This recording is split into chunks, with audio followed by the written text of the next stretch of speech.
Now, time to get a little nostalgic as Tabiso sits down for another game review with our gaming guru, Gareth Woods. The latest in a very well-known franchise, Zelda. It's been 2 long years since the magnificent Zelda Breath of the Wild game hit the Switch platform, and although a new 3D version of the game is rumored for next year, we're treated in the meantime to a remake of a classic, Link's Awakening. Gareth Woods joins us once again on the couch to tell us more. Gareth, so good to see you. Thanks a lot. Set the stage for us. Cool, so Link's Awakening is a remake now for the Nintendo Switch. The Nintendo Switch is actually doing a really good job of bringing a lot of games that people might have missed out because of a generation, you know, that maybe didn't have consoles, whatever. Yeah. And a good game's a good game, but the one thing that kind of ages, obviously, is the graphics. So they've done a lot of work in terms of bringing the graphics forward to a point where, you know, it's competitive with kind of games around today. Obviously, they've gone with a very kind of animated art style, so it's not super realistic, but it's fun. You've got the original Zelda theme song playing in the background. It's so legit. I mean, for anyone who's played the game, that'd be wonderful news to know that the graphics have gotten better. But aside from the graphics, have they actually made the game better, more entertaining? Well, I never played the original, but what I can say about this game is it certainly holds up as the kind of top-down RPG, you know, of today. It's kind of like, it's interesting. It might say how far forward the original game was, that even today, by all the kind of bells and whistles that we've learned, you know, the tricks we've learned through growing games for so long, that this one is, you know, kind of doesn't feel like it's aged at all. I mean, it does all the stuff that kind of top-down RPGs do really well. So they've done a really great job there. And what's the gameplay like?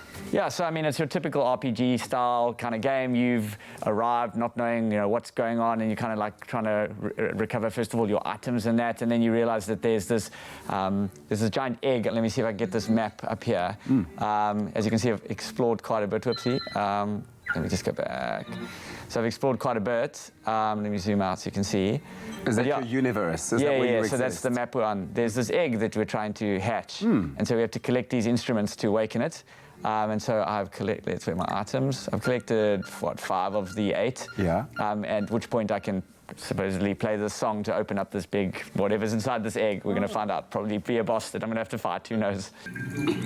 Cool, so there's a lot of puzzle solving elements here. And sometimes what's great is you might not understand like how to get a puzzle, you know, kind of worked out, but you need to kind of get a new ability. So for the longest time, for example, you didn't have a sword. So you'd be like, how do I kind of kill these things? And now once you have a sword, you can do that. Also, longest time, couldn't swim. You'd end up drowning, losing health if you're in water. But once I beat this one bad dude and I got the flippers, now I can swim, no issue. They've done some major improvements. I mean, apart from the sword, what else could you use? Yeah, so I mean, so if I go into my items, and this changes the way you play it as well. So this one's quite fun. It's a hook shot. So you can attach 2 items anytime. This one allows me to jump. This one I can plant bombs, but this one's quite fun. It's called the hook shot. And what it allows you to do, I've just got to get out of the water here quickly, is you can shoot this across the side and it allows you to jump. If you hit another object, you can... Also, if you hit enemies, it stuns them, which is quite handy when you're playing some of the harder bosses. Yeah, so also stuff to explore. You can go kind of... What have you enjoyed the most? Because you've spent quite a bit of time playing this. What is your favorite feature of the game?